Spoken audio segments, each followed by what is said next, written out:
আমি যেটা আগে বলি পরে সেটা অনেকে বোঝে। যখন আমি আগে বলি অনেকে আমাকে ভুল বোঝে, ভাবে আমি ঠিক বললাম কিনা।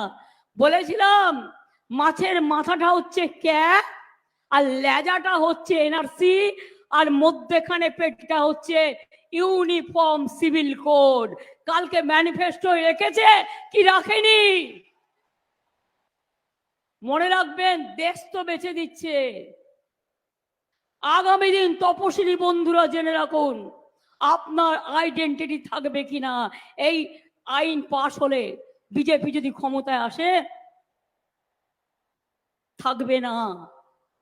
আদিবাসীদের অধিকার থাকবে না, সংখ্যালঘুদের অস্তিত্ব থাকবে না, হিন্দুদেরও থাকবে না, রাজবংশীদেরও থাকবে না, কামতাপুরীরও থাকবে না, নসাকশেদদেরও থাকবে না, মা বোনেদেরও থাকবে না। আপনি কি খাবেন? লিখে দেবে সকালবেলায়, চা খাও, চায়ের সাথে গোমূত্র খাও। আপনি কি খাবেন? লিখে দেবে দুপুর বেলায়, কি খাবে? গোবরের সাথে কিছু মিশিয়ে খাও। সন্ধেবেলায় আপনি কি খাবেন সেটাও ওরা ঠিক করে দেবে। রাত্রিবেলায় আপনি ক ঘন্টা ঘুমোবেন সেটাও ওরা ঠিক করে দেবে।